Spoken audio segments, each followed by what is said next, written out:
There was at one point where I'd stayed in one of the, sitting on a bathroom floor, door locked, she's banging away, screaming, blah, blah, blah, and then suddenly she stopped, and I could hear her walk away, and I left the place, the room that I was hiding in, or not hiding, locked myself into, and I went downstairs in the house. Downstairs in the house, as soon as you walk in the house, you can go upstairs or downstairs. Downstairs there was a sort of a rec area, pool table and such, and there was a bar,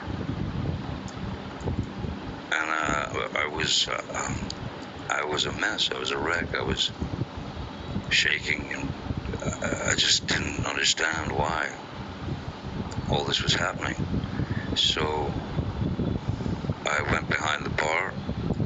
I grabbed a bottle of vodka that was there and a shot glass and sat at the bar. She was nowhere around. And I poured myself 2 or 3 stiff shots of the vodka. First taste of alcohol I'd had in a long time. And then she came down to the bar and found me there. And of course started screaming, "Oh, you're drinking again, the monster," and all that.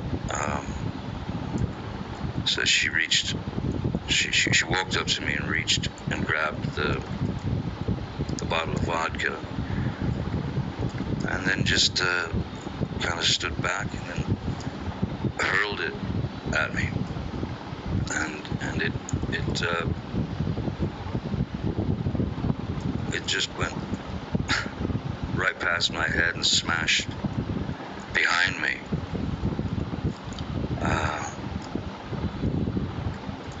So I stood up and I walked behind the bar, and there was a larger bottle of vodka, the kind with the handle, on it.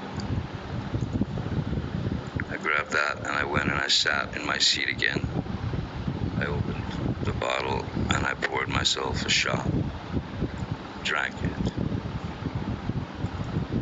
Miss Earth was flinging insults left, right, and center, and she then grabbed that bottle and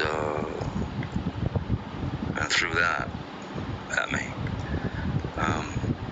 And the way that the bar was situated, and where Miss Heard was, so if I could show you, so if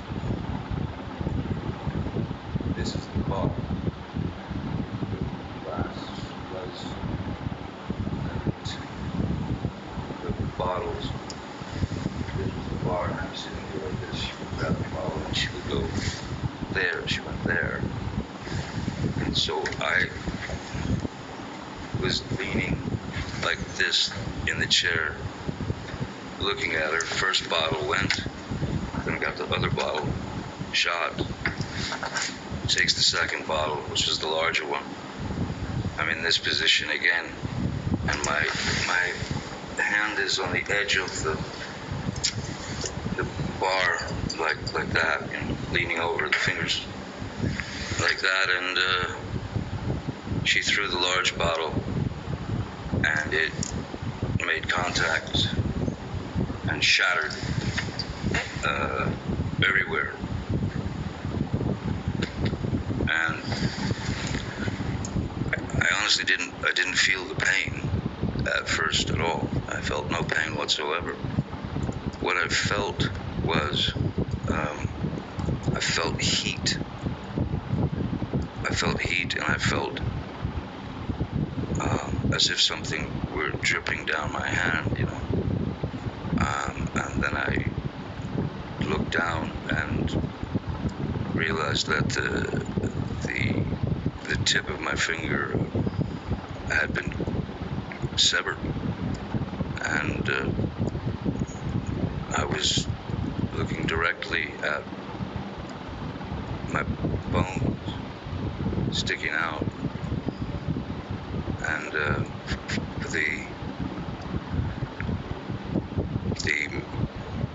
meaty portion of the inside of your finger,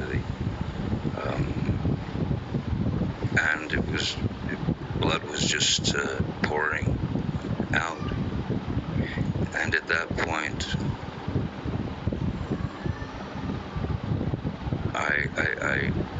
I think that I went into some sort of,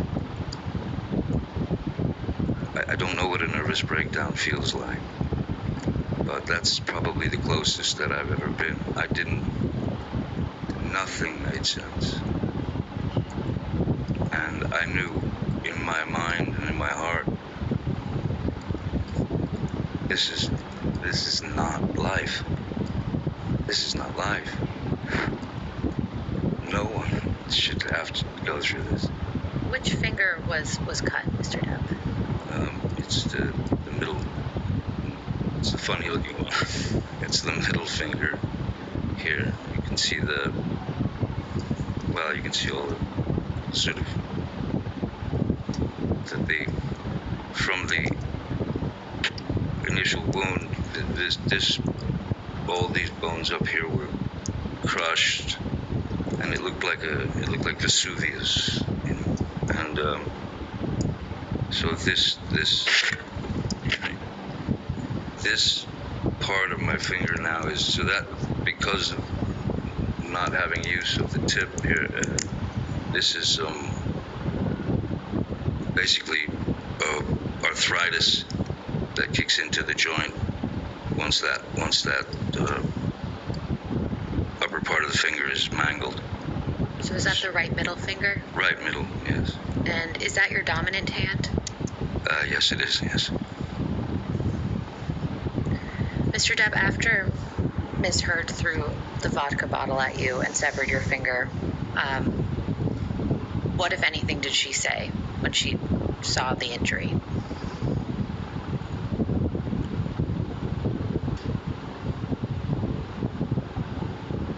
I don't recall anything, but just it was almost like white noise, just someone yelling, just a high-pitched, constant attack of insults. It was just jumbled words to me in a very high frequency, and I was in a bit of shock, you know. Mr. Depp, I'd like to show you a picture. If we could please pull up Plaintiff's Exhibit 145.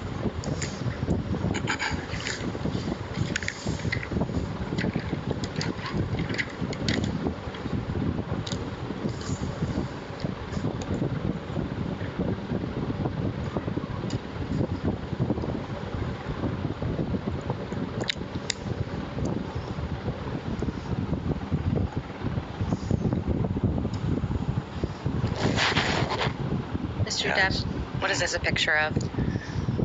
That is, that's me in the emergency room. I see a detail that I'd forgotten, which is the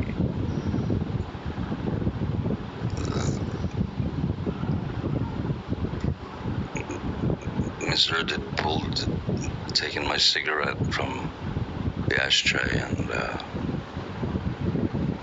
stomped it out in my face here.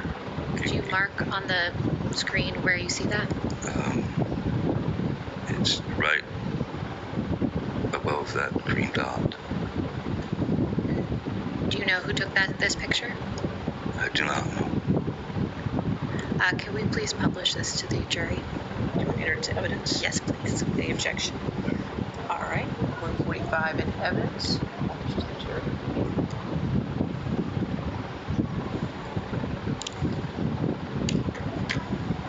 And so, Mr. Depp, now that the jury can see the photograph, can you again explain what that green dot is identifying? Just above the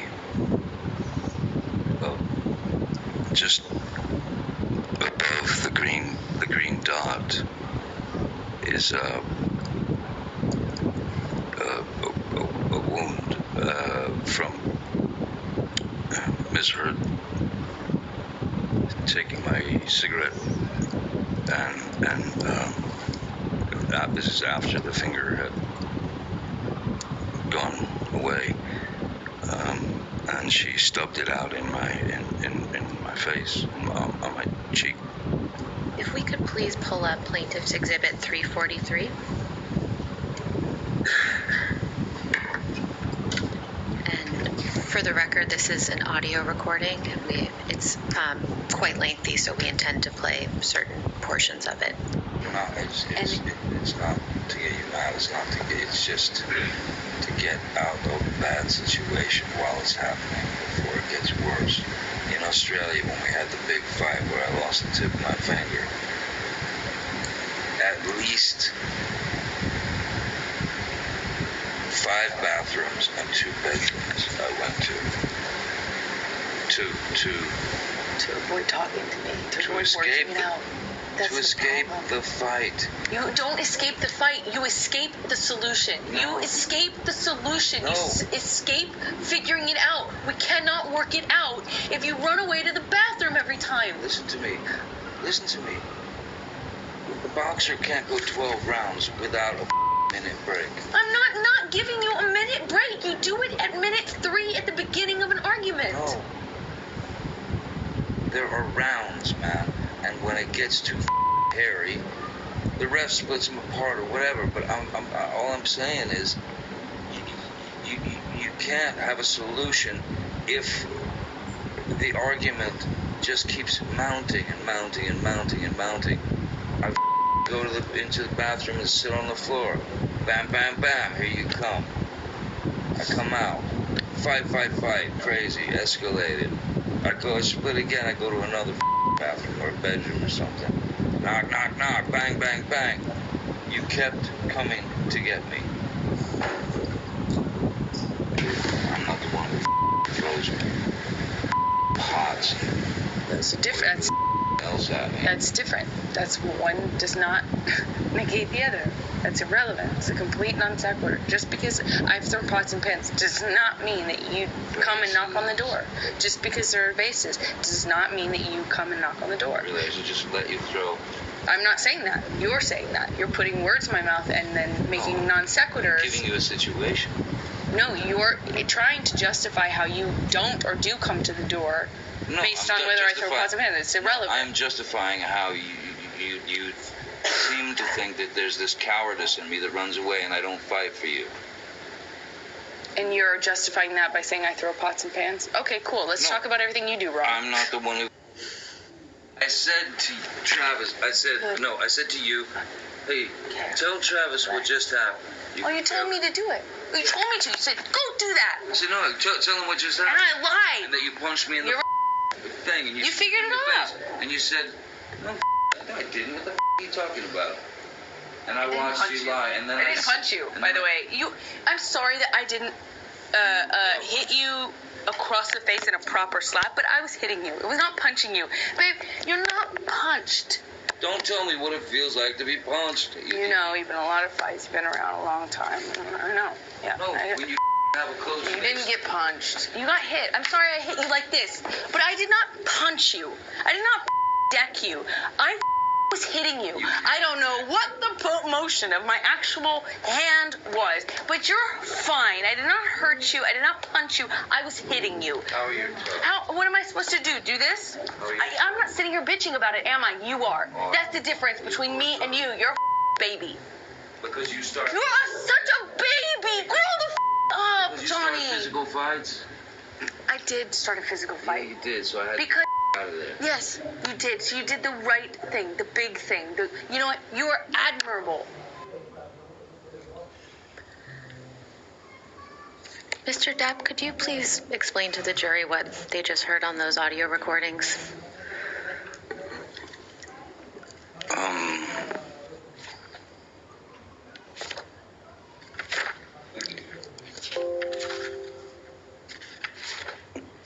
What was just played on the audio recording? recordings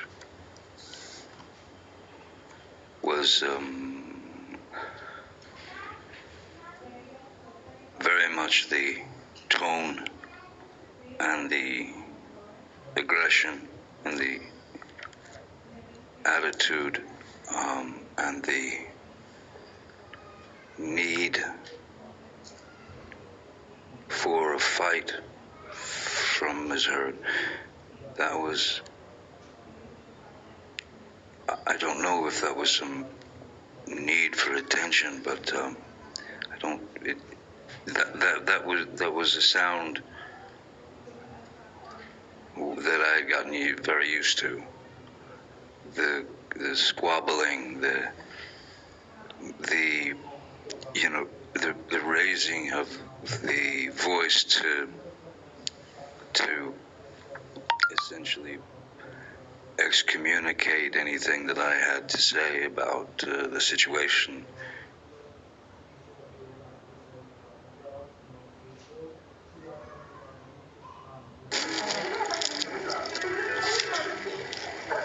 अरे वाह अरे वाह